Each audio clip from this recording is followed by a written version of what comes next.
Selamat malam semuanya. Kembali lagi di YouTube channel Aji Bartowinata di Gabut Aja. Hari ini kita mau ngobrol-ngobrol lagi seperti yang sebelum-sebelumnya.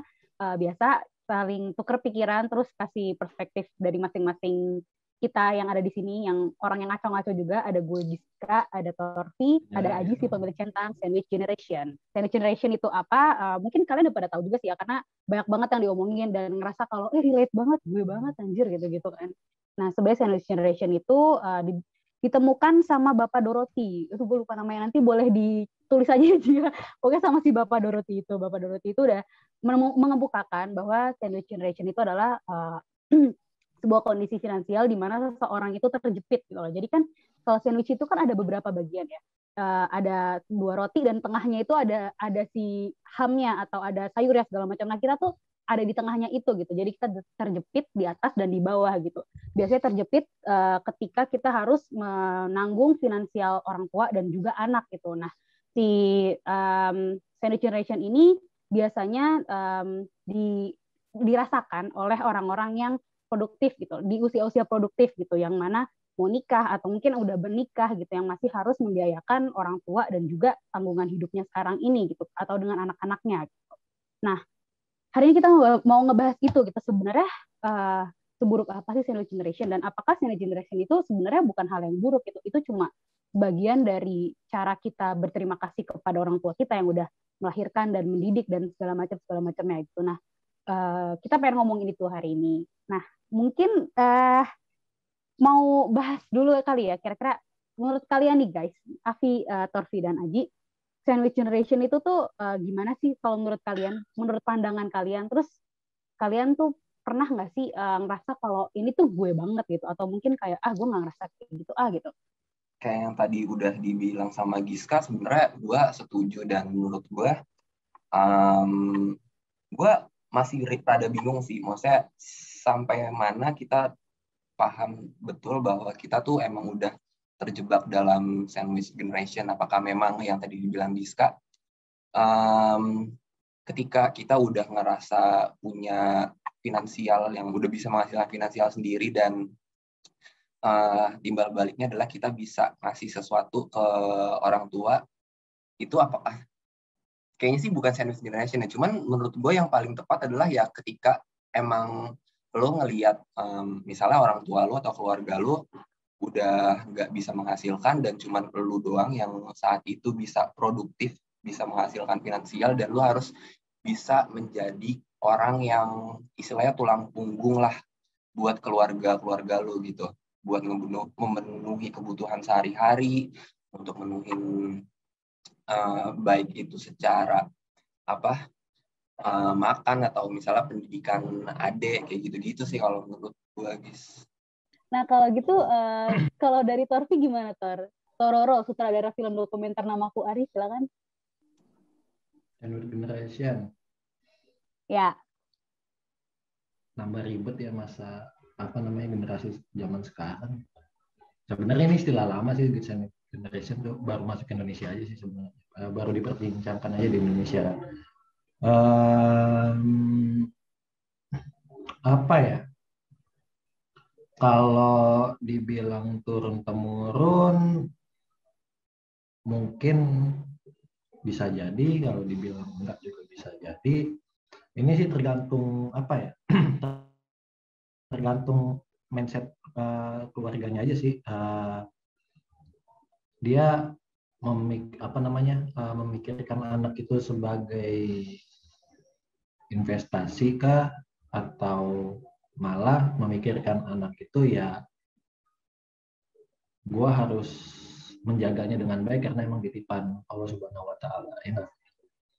Ini perspektif aja. Maksudnya ada dua cara pandang sebenarnya, dan gimana cara mengartikannya aja benar gimana. Oke, jadi kalau menurut lo sebenarnya ada dua cara sudut pandang apa sih? Ya, ada dua cara memandang si sandwich generation ini, tapi ya tergantung dari orang itu sendiri aja ya, mandangnya sebagai apa gitu. Gitu kan?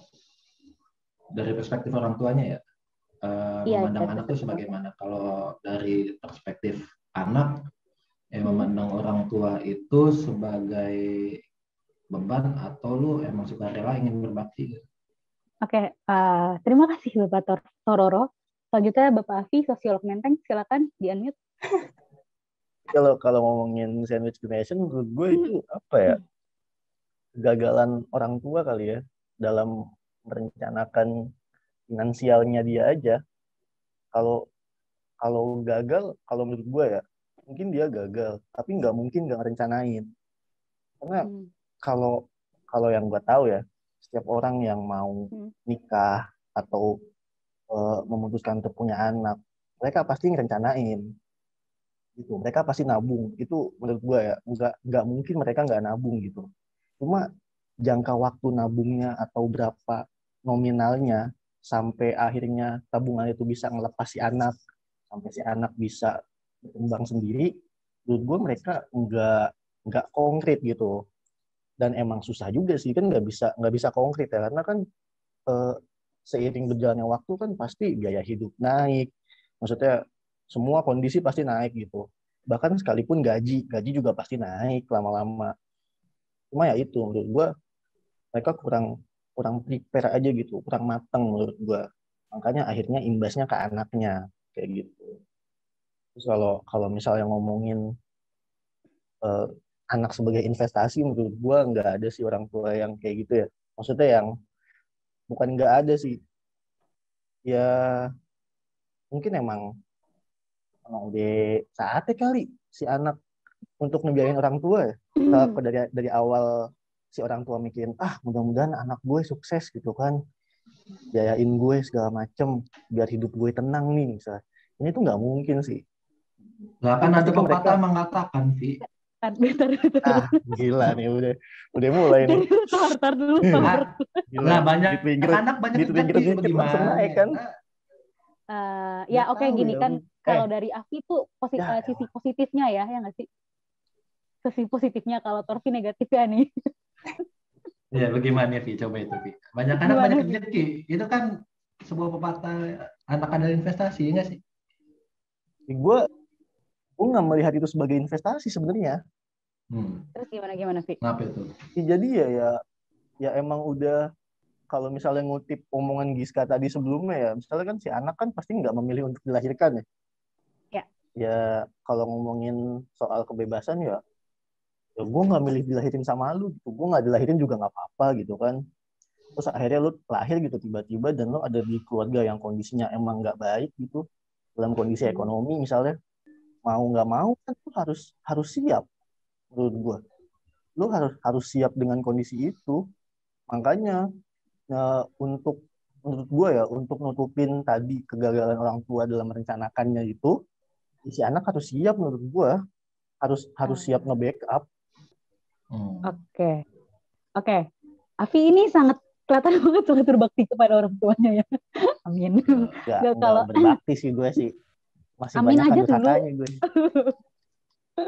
Ya, gue paham sih dari sisinya Afi gitu. Tapi gimana ya? Nggak menutup kemungkinan juga, Vi. Tadi kan kayak lo kan kayak bilang nggak mungkin ada orang tua yang kayak emang kalau misalkan kayak nikah pasti udah punya perencanaan. Kalau misalkan dia punya anak pasti kayak udah tahu mau ngapain, bla bla bla. Terus kayak tadi juga lo sempat mention kalau orang tua tuh nggak ada yang bener-bener pengen jadi anak investasi gitu. Tapi ini gue ngasih kasih tahu faktanya aja ya, ada, Vi. Nyatanya tuh ada. Lo terlalu positive thinking kayaknya. Nyatanya ada, Vi, sebenarnya gitu. Ada orang tua yang masih berpikir gitu, yang kayak tadi Torfi bilang banyak anak banyak rezeki gitu. Ada juga yang kayak gitu dan banyak juga orang tua yang sebenarnya mikir kayak oke, gue emang punya financial plan, tapi ya udah sampai gue pensiun aja, setelah itu nanti ada anak gue. Masih banyak juga orang tua yang seperti itu sebenarnya gitu. Dan ini biar kayak ada perspektif lain aja gitu loh. Kalau yang dari gue lihat sih seperti itu gitu. Dan ya kalau ditanya siapa yang salah sih, gimana ya? Ya sebenarnya kalau gue pribadi, menurut gue itu hal yang tidak baik gitu loh. Ketika orang tua kayak membebankan anaknya untuk membiayakan hidupnya gitu loh ketika dia udah tua gitu. Karena biar gimana pun seseorang itu harusnya punya perencanaan finansial gitu, dan jangan membebankan ke siapapun, termasuk anaknya juga. Karena yang mungkin tadi gue udah sempat mention atau belum, setiap anak itu tidak minta untuk dilahirkan, tetapi anak itu sebenarnya adalah salah satu apa ya? Ini kasarnya aja sih, anak itu adalah hasil dari keegoisan orang tua gitu loh. Ada banyak cara orang tua untuk making love tanpa punya anak gitu loh. Tapi orang tua itu memutuskan untuk punya anak gitu, untuk kebahagiaan mereka gitu. Tapi terkadang orang tua juga egois, kayak nggak mikirin, ya gue pengen bahagia, tapi gue nggak tahu nanti anak gue bakal bahagia apa enggak gitu.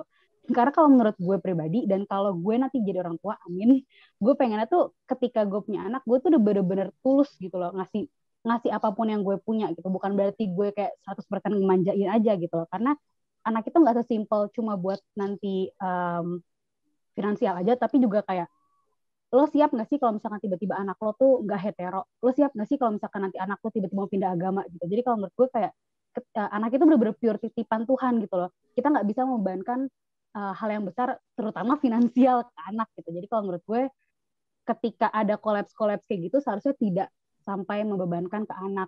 Itu sih kalau gue. Dan ya kalau memang itu sudah terjadi, ya gue pengennya supaya di stop aja di generasi kita gitu loh. Jangan sampai nanti anak-anak kita ngalamin apa yang si sandwich generation ini gitu. Gue setuju sama yang dibilang Afi juga sih, karena menurut gue istilah banyak anak banyak rezeki itu notabene bukan lo harus punya banyak anak gak sih, maksudnya gimana ya, karena menurut gue nggak sesempit itu untuk mengartikan sebuah pepatah itu gitu. Maksudnya mungkin ketika lo punya anak, ya anak itu kan titipan Tuhan dan ya lo harus jaga, dan semua rezeki itu pintunya di mana-mana gitu. Terus salah satunya adalah di anak, kayak maksudnya gitu. Mungkin menurut gue juga yang dibilang sama sama Torfi, pepatah banyak anak banyak rezeki itu lebih, kalau gue ngelihatnya kayak misalnya di keluarga gue lumayan menganut itu. Maksudnya kayak misalnya kakek dan nenek gue gitu, yang notabene dulu mungkin dia kenapa dia memikirkan pepatah itu maknanya seperti itu, karena dia merasa bahwa ya apa yang gue punya ya harus dimilikin sama anak-anak gue gitu. Jadinya gue harus punya anak yang bisa nurunin apa yang gue kerjain gitu loh. Sama satu lagi, untuk masalah anak sebagai investasi, menurut gue juga kayaknya itu bukan salah satu tujuan utama dari memiliki anak ya.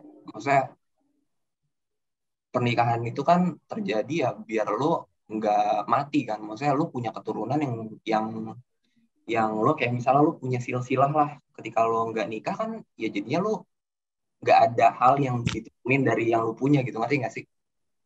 Ya. Tapi Kayak kalau gitu. nggak punya anak juga nggak apa-apa dong. Ya nggak apa-apa karena itu Oh, pilihan. nggak apa-apa. Itu kan pilihan. Jadi menurut gua yang pepatah yang dibilang sama Torwi tadi, menurut gua maknanya kayaknya nggak sesempit itu gitu. Dan yang dibilang sama Afi, menurut gue juga setuju gitu.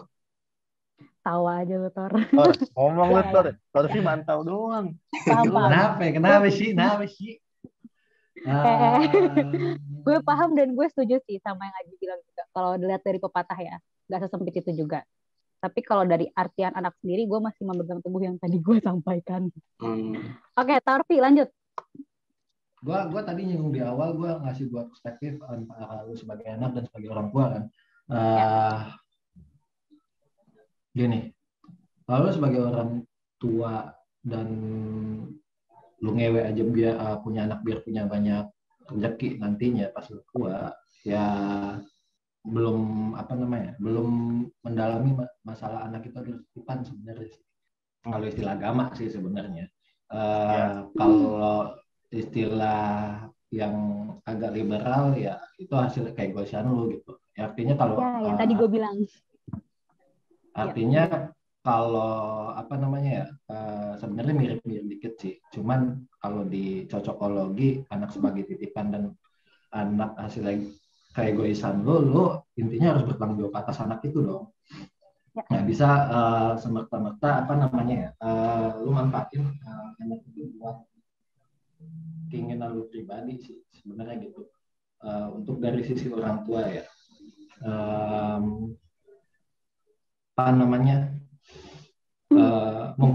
mungkin sekarang sih udah mulai bergeser yang dari pemikirannya anak adalah investasi dan udah mulai bergeser dan benar-benar pengen anaknya itu dibebasin lah sesuka dia. Maksudnya ke generasi sekarang ya, lo bisa memilih walaupun memang masih ada yang dipilihin sama ditentukan alur hidupnya oleh orang tua, ada juga yang orang tua pun membebaskan anaknya mau kemana aja gitu. Sebenarnya kalau siapa yang salah, masalah mindset sih sebenarnya semuanya. Ini masih lingkup orang tua ya. Kalau mindset lu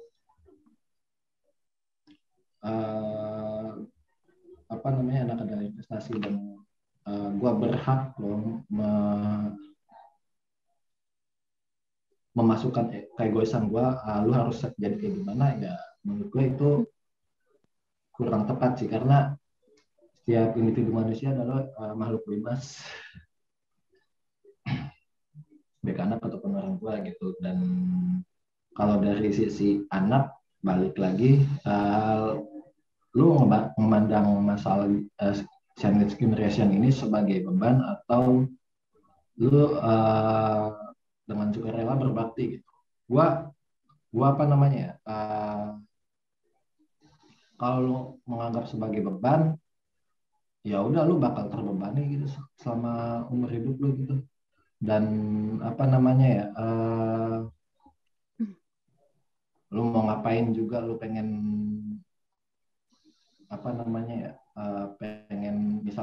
pengen bangun rumah atau pengen investasi ke masa depan, terus anjing gue malah kehambat sama orang tua gue nih, gue harus merawat dia dan sebagainya gitu, ya lu bakal gila sendiri sih sebenarnya. Kalau menurut gue ya, kalau lu berbakti ya lu dengan sukarela gitu. Kita hidup berkeluarga dan sosial lah kasarnya ya. Kalau berbakti itu lebih kepada dengan sukarela. Ya kita hidup dalam sosial, berkeluarga dan sosial. Ketika lu udah diberikan hal baik gitu dari orang tua lu, ya feedback lah. Kasarnya gitu. Maksudnya berbakti bukan hal buruk sih kalau lu memandang berbakti itu kayak ya lu cuman dimanis-manisin kata berbakti aja, padahal sebenarnya lu tuh toksik gitu, lu sebenarnya terbebani gitu kan. Menurut gua sih enggak sih. Kalau lu emang udah tulus ya kenapa harus dibikin ribet gitu. Kalau lu udah ikhlas ya malah lebih enak, hidup lu lebih damai sih. Menurut gua gitu. Ya, oke. Paham poinnya. Tapi juga bisa, kalau menurut gue, juga bisa keduanya sih, Tor. Bisa dia juga merasa terbebani, tapi juga dia ngerasa gue pengen berbakti. Gue pengen berbakti nih, gue udah ikhlas berbakti gitu loh. Kayak gue udah masih sesuka hati, sepenuh hati gitu. Tapi tiba-tiba ya mungkin ada beberapa orang tua yang kayak sedikit memanfaatkan gitu.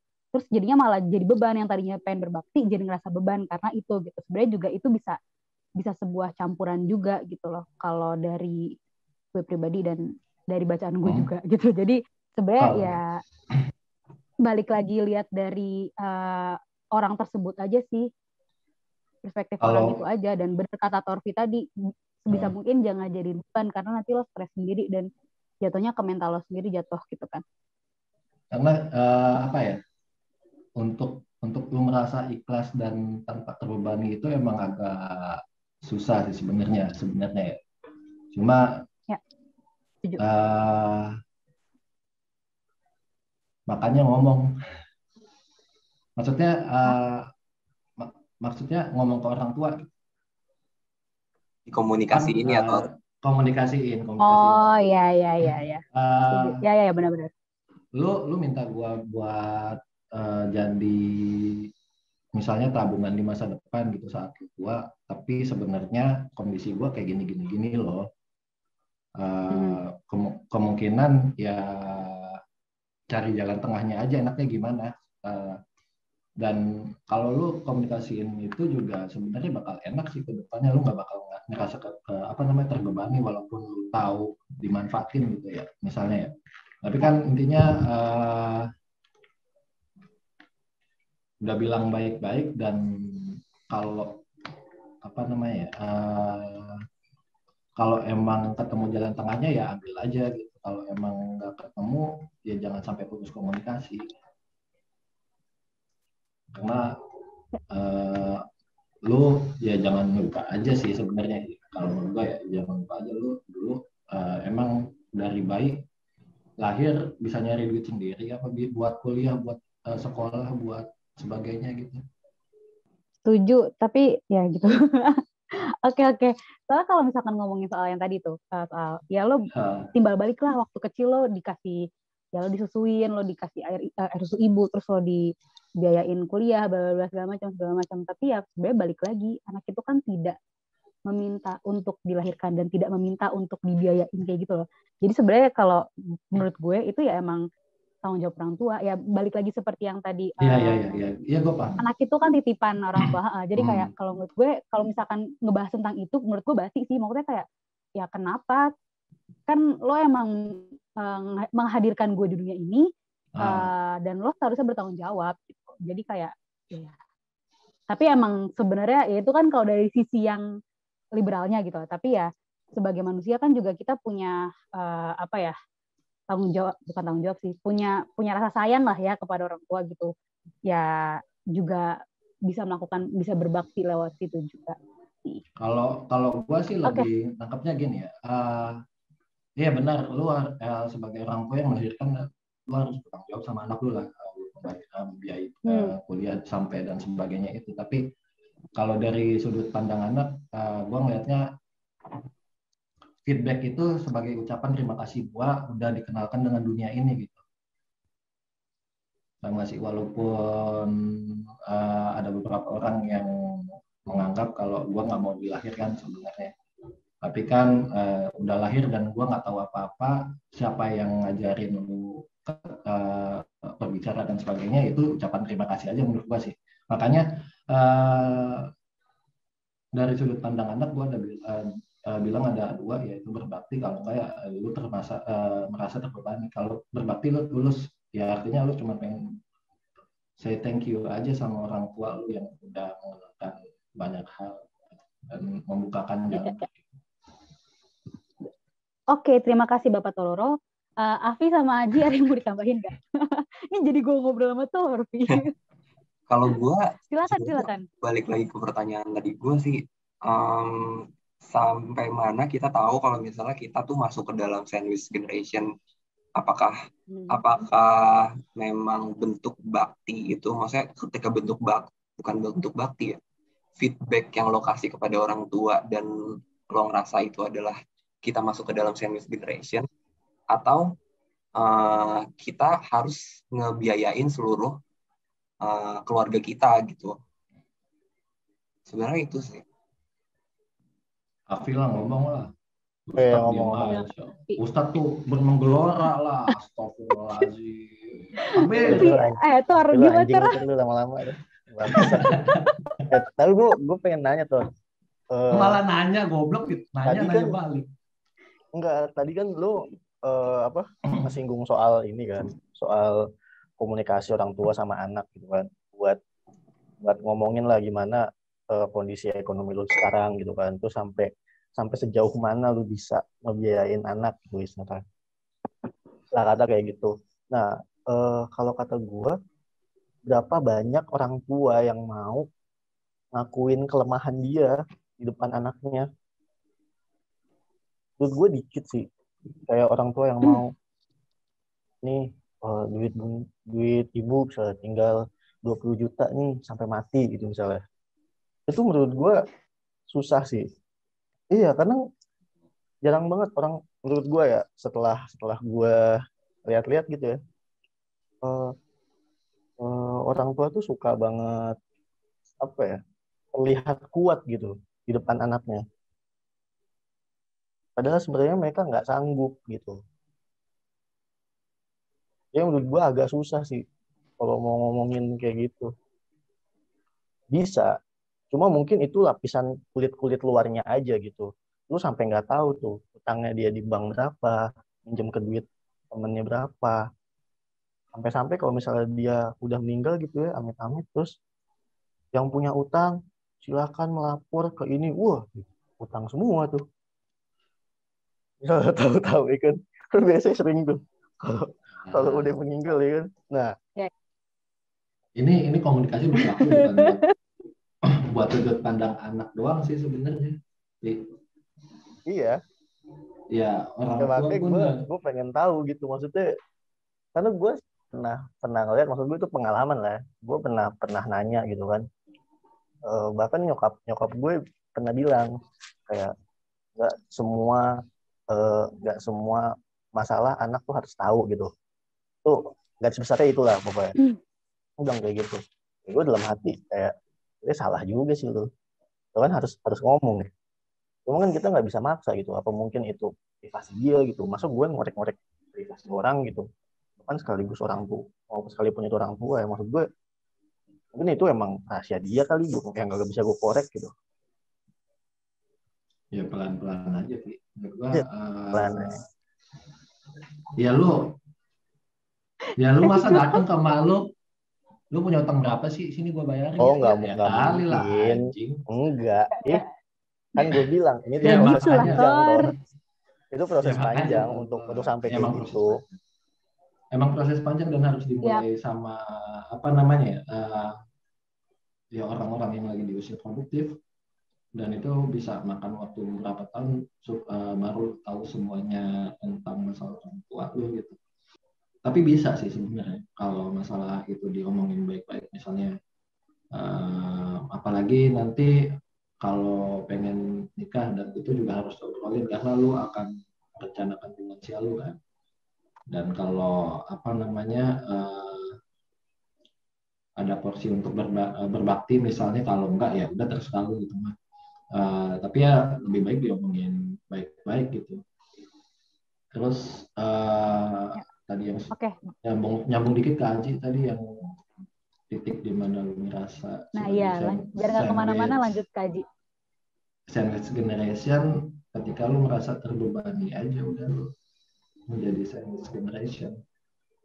Kalau yang dari gue tangkap sebenarnya nanggepin yang Afi, sebenarnya kalau kayak gitu mulai komunikasi dari hal kecil, dari hal yang kecil sampai mendalam gitu loh. Kalau gue soalnya biasanya gitu cara menyelesaikan masalah dari yang kayak maksudnya kayak tadi kan orang tua seringkali nggak mau cerita soal masalah karena kayak nyokap lo bilang waktu itu, yang kayak tadi lo bilang kalau misalkan nggak semua masalah orang tua itu bisa ceritain ke anak gitu. Nah mungkin kalau dari gue sih sarannya coba ngomong hal-hal kecil gitu loh, maksudnya dari masalah-masalah kecil gitu. Terkadang kan kayak misalkan nih gue nangis gara-gara kerjaan, gue burn out nih, gue nangis sendiri di kamar, nyokap bokap gue nggak tahu dong ya kan, karena gue nggak cerita gitu. Nah sekarang gue udah mulai terbuka gitu loh. Waktu gue kayak lagi burn out banget minggu lalu, gue nangis depan mak gue bilang iya gini kayak akhirnya nyokap gue tahu, terus dia jadi kayak aware, oh ya udah ada masalah ini gak usah diomongin dulu karena tahu gue lagi burn out gitu. Jadi kayak dari hal-hal kecil kayak gitu, dari mulai kita terbuka, kita coba dulu terbuka ke orang tua, lama-lama orang tua mau terbuka. Kalau dari yang gue sih kayak gitu, tips dari gue gitu. Terus kalau soal Haji, Bong Bombay ya, teori Bong Bombay, lapisan Bong Bombay. Iya. Bom doang. Sorry, ya maaf kali. Ya dia maaf deh yang pintar. Gue kan nggak ngeh. Gue kira 2015 banget, Tor. Ngeri. Ya intinya gitu. Intinya gitu bener kata Torfi, kayak teori Bang Bombay itu. Coba pelan-pelan dulu aja. Kita coba terbuka dulu, nanti lama-lama orang tua pasti mau terbuka juga. Walaupun ya mungkin nggak sampai dalam banget gitu. Balik lagi ke yang Aji ini. Kapan sih kita akan kapan sih kita ngerasa kalau kita tuh adalah sandwich generation? Yang tadi kan Torfi bilang ketika kita merasa terbebani. Gue setuju sih. Selama lo ngalaminnya ya udah lo terhimpit nih di antara atas dan bawah. Tapi selama lo happy, enjoy, dan kayak nggak ngerasa keuangan lo tuh jadi terganggu, menurut gue itu nggak termasuk sandwich generation sih. Kalau lo ngerasa kayak ya udah, gue biayain bokap nyokap gue biayain anak gue, tapi ya udah gue nggak ngerasa itu sebagai beban, ya gue nggak terhimpit apa-apa karena kan di sini Silent Generation lo tuh terhimpit ya, lo terhimpit di antara dua masalah finansial gitu kan. Kalau misal kalau nggak ngerasa terhimpit ya udah juga gitu loh. Tapi jarang sih orang ngerasain itu. Gitu. Kalau menurut gue. Afi gimana sama, Afi? Ya supaya keluar dari itu sih komunikasi sih. Iya, SIKOM. Jangan SIKOM doang gitu ya Tore. Ngeri. Sebel gue. Baliknya ke situ ya. Sebel. Semua masalah Oke, sosial lanjut, intinya komunikasi. Iya, terima kasih Lanjut. Pak Terfi. Lanjut, Vi. Lalu menurut lu gimana? Kita ngerasain jadi Silent Generation ketika apa? Ya itu sih sama pasti. Ya ketika lu beban aja. Kalau ikhlas, insya Allah ya kan. Semua akan berjalan dengan sendirinya gitu. Cuma yang, oh iya gue mau nanya. Nah, ketika lu nanti udah ada di sandwich generation gitu ya, menurut lu ngebiayain adik-adik lu gitu, ngebiayain orang tua, itu jadi kewajiban nggak buat lo? Kalau jadi Silent Generation sih ya wajib. Kalau nggak ada yang biayain. Nanti adik lo terbengkalai. Orang tua lo nggak bisa makan. Ya, kalau menurut gue sih gitu ya. Ya jadi kewajiban sih. Kalau menurut gue sih, Vi, bukan masalah wajib nggak wajib sih, Vi. Menurut gue prinsip keluarga itu kan sebenarnya kerja sama ya. Kayak yang dibilang kayak yang dibilang sama Torfi juga di awal bahwa lo kunci dari semua masalah itu kan komunikasi. Mungkin emang ada beberapa orang yang udah menggunakan cara ini dan memang nggak works di beberapa orang gitu. Cuman menurut gue setuju juga tadi yang dibilang sama Giska.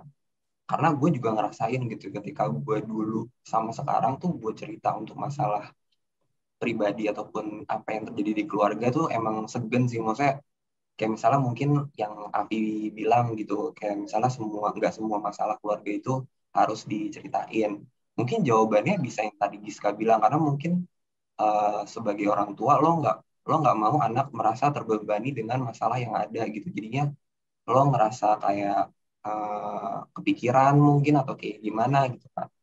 Cuma menurut gue balik lagi prinsip keluarga itu adalah kerjasama dan masalah wajib atau enggaknya ya itu balik lagi ke diri lo gitu. Kalau misalnya lo merasa lo bagian dari keluarga itu ya bukan wajib nggak wajib tapi ya lo harus gitu. Maksudnya ada hati kecil lah, maksudnya yang tadi udah kalian bilang juga kan, orang tua udah kasih investasi nih ke kita berupa finansial, emosional, buat kita jadi kayak gini gitu sekarang ya.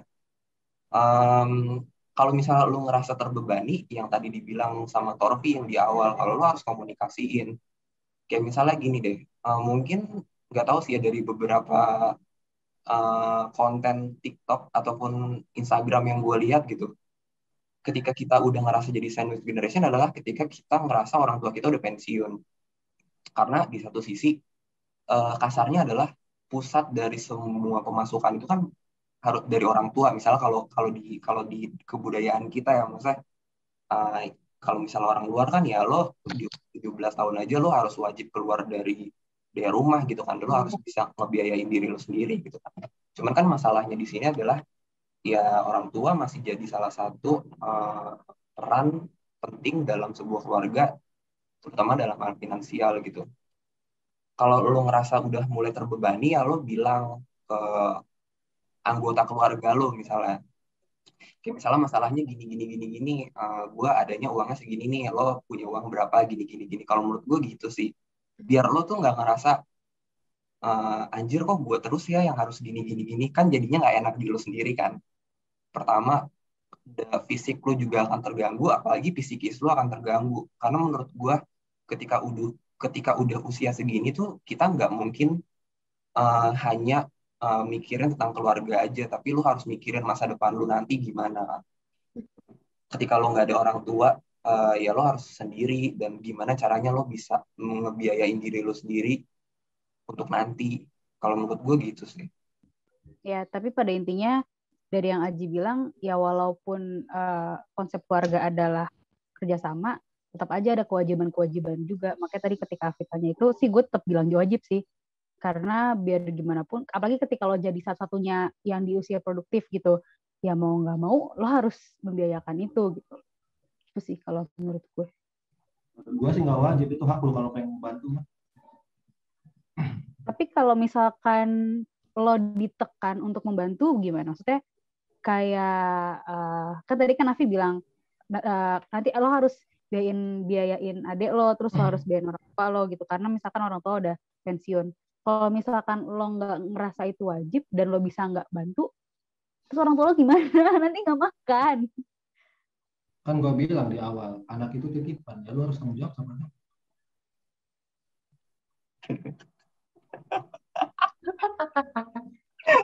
Gue jadi gue kayak dibalikin lagi gitu karena iya. Padahal tadi gue yang paling liberal gitu ya.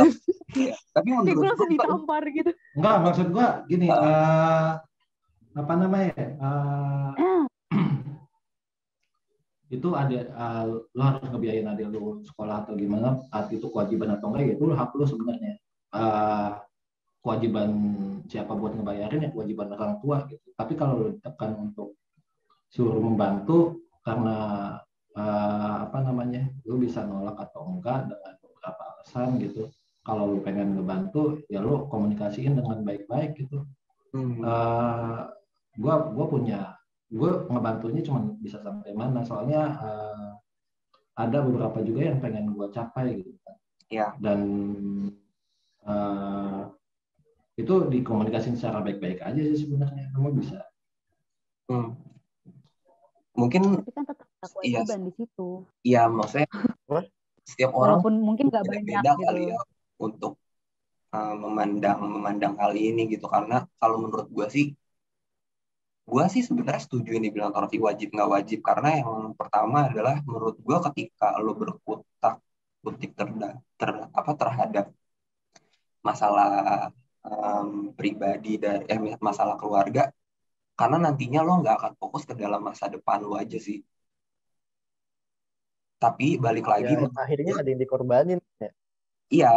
Ya, pasti ada. Tapi menurut gua yang dikorbanin itu juga harus aman, Pi. Kayak misalnya gini, finansial keluarga lu, misalnya ada finansial keluarga yang caur banget dah. Terus kalau misalnya lu diem aja, menurut gua dampaknya tuh nggak cuman gimana ya? Ketika lu diemin, menurut gua lu nanti akan kena dampaknya juga gitu loh. Ngerti nggak sih? Iya, ngerti. Kayak gitu. Jadi menurut gua nggak bisa, kalau menurut gue ya nggak bisa kita nggak peduli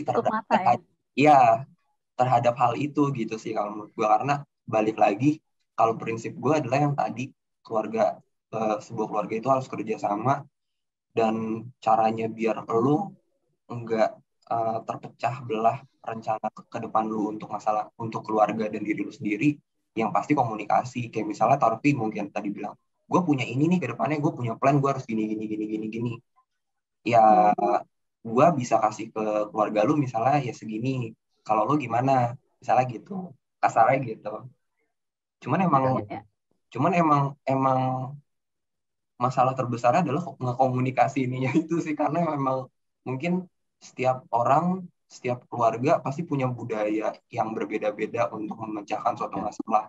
Kayak misalnya mungkin tadi yang Api bilang, ada yang memang orang tuanya aja yang mencari solusi buat keluarganya, atau mungkin ada beberapa keluarga yang kalau ada masalah semuanya harus dikomunikasiin ke anak-anaknya, dan itu sebenarnya yang lebih enak kan. Jadi kita sama-sama tahu dan bergerak bersama gitu. Enak ini buat keluar dari masalah ini tuh kayak gimana. Kalau gue gitu sih. Ya. Oke. Ya. Apa namanya ya?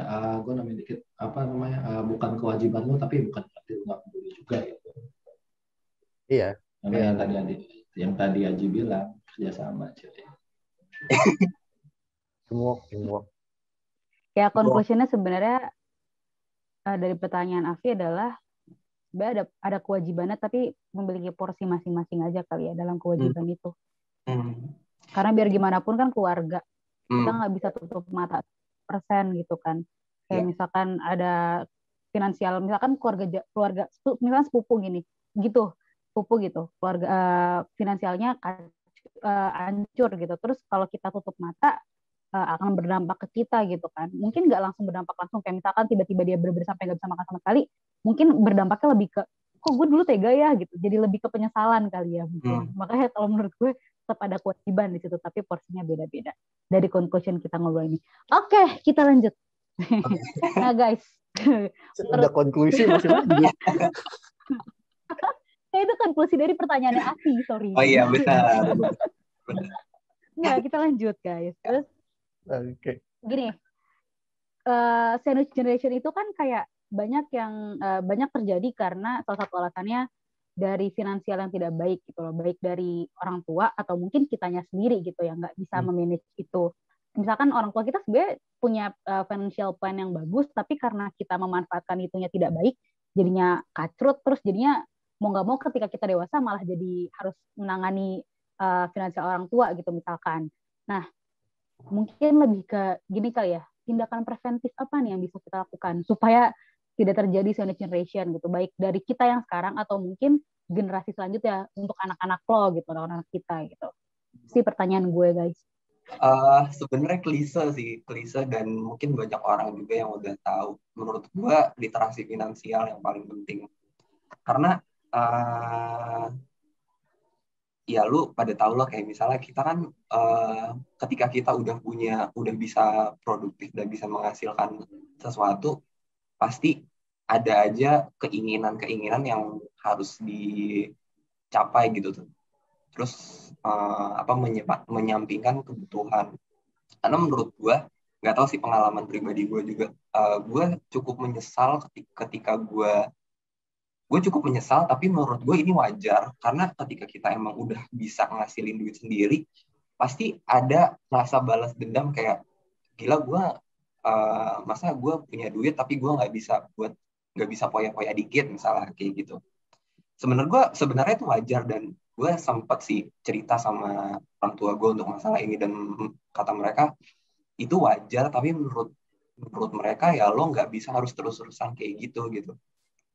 Karena sekecil apapun finansial yang lo punya, menurut gue itu harus di-spare beberapa persen untuk masa depan lo gitu. Kayak misalnya lo punya tabungan, ya lo bikin tabungan sendiri, bikin tabungan jangka panjang buat setidaknya naruh beberapa rupiah uang lo tuh ke situ buat masa depan lo sendiri, ya sisanya buat lo foya-foya atau gimana gitu. Terus tindakan preventif ya, yang tadi yang selalu kita bilang masalah komunikasi itu penting.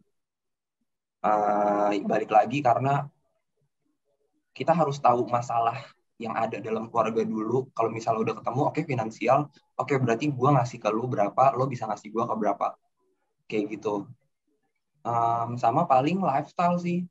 Cuman menurut gue lifestyle tuh yang paling susah, karena menurut gue ketika kita udah punya gaji yang emang cukup besar, semakin besar gaji yang kita dapat, pasti lifestyle kita juga semakin tinggi menurut gue. Dan itu sebenarnya jadi salah satu masalah terbesar dalam diri gue sendiri terutama.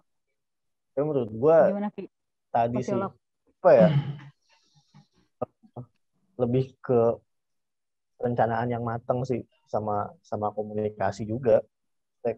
Ya lu harus tahu gitu seberapa jauh lu nge-spend duit lu, misalnya misain duit lu untuk kedepannya, karena nggak ada yang tahu kan. Banyak tuh ya, maksudnya kalau ngomongin literasi finansial tuh kayak dana darurat lah yang lagi rame gitu kan, entah itu tabungan lah segala macem kayak gitu. Juga kalau masalah komunikasi, ya tadi lu harus komunikasiin ke orang tua atau anak ya, kalau misalnya nanti kita, ya seberapa jauh kita bisa ngebiayain mereka gitu, ya harus diomongin dari awal-awal sih. Kayak misalnya hidup pas lu umur segini, lu nggak harus sendiri ya, kayak gini ya, segala macam bla bla bla. Itu sih gua. Oke, terima kasih Bapak Afi, sosiolog Menteng. Selanjutnya Bapak Tororo. Tuh, gue kasih. Cepat. Sepakat dengan Aji, masalah komunikasi itu penting. Ini preventif supaya nggak jadi sandwich generation ya.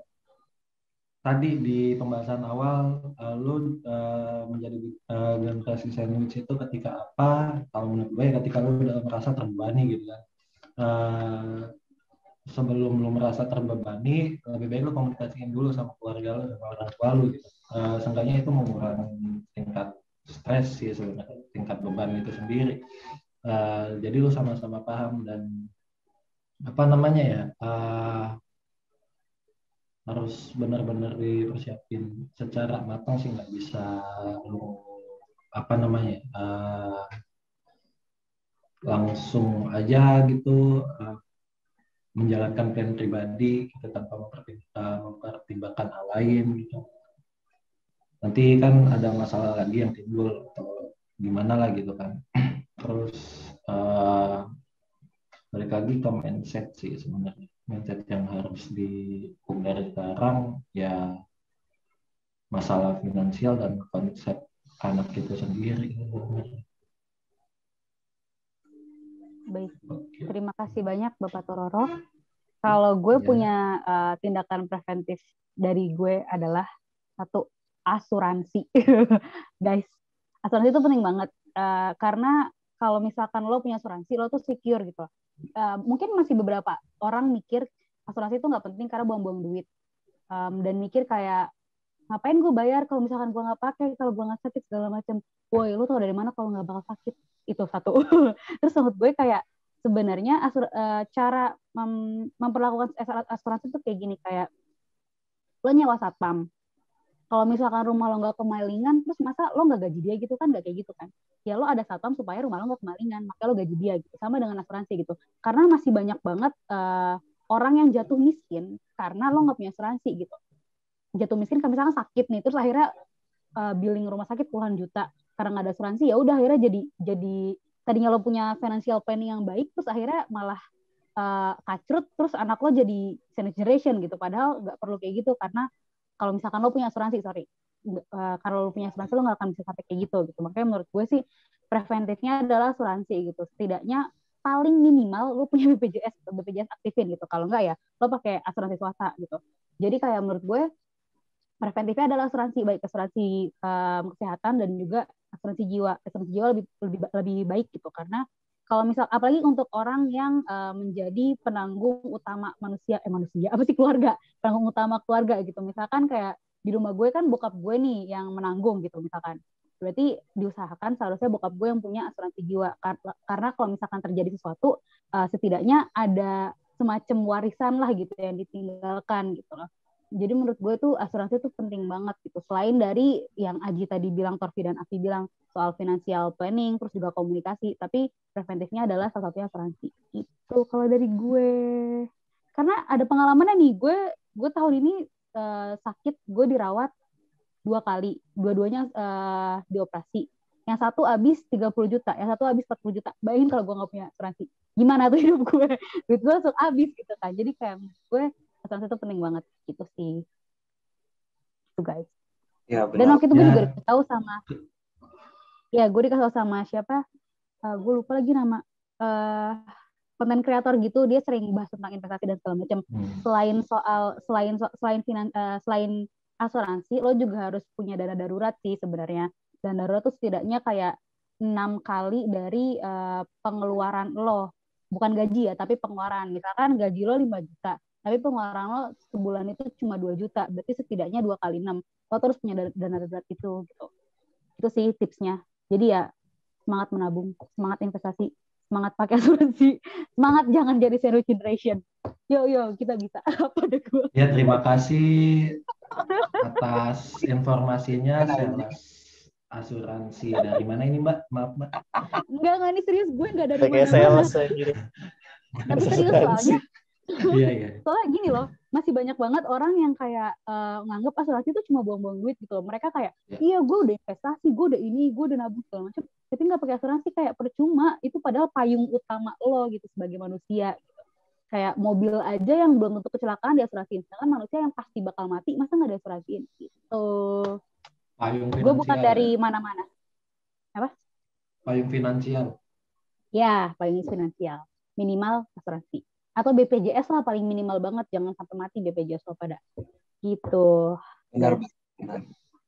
Sebenarnya pembahasan kita sudah cukup kali ya, karena udah cukup panjang nih, kita udah ngalor ngidul, udah kemana-mana, sampai ke ngomongin anak, terus ngomongin tiba-tiba asuransi, tapi beneran penting. Oke.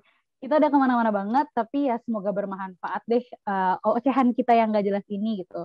Biar gimana pun Sandwich Generation itu apa ya, ada plus minusnya juga gitu kan. Dan semua tuh tergantung dari cara pandang lo aja gitu, sebagai anak maupun sebagai orang tua gitu. Dan sebagai ya sebenarnya sebagai manusia yang baik, kita kan pengennya tidak merepotkan pihak manapun gitu ya. Jadi perencanaan finansial itu sangat penting gitu. Dan kalau bisa sih kita harus memutus rantai sandwich generation gitu. Karena kita kan kayak ya udah open minded banget nih generasi sekarang gitu kan. Setidaknya kita harus lebih melek dalam membuat financial planning. Terus juga sebelum kita punya anak, kita harus siap dulu dan harus tahu sebenarnya anak itu tuh apa gitu ya. Itu titipan gitu. Jadi kita harus bisa memberikan yang terbaik karena itu titipan Tuhan. Kalau dari saya seperti itu, sepertinya sudah.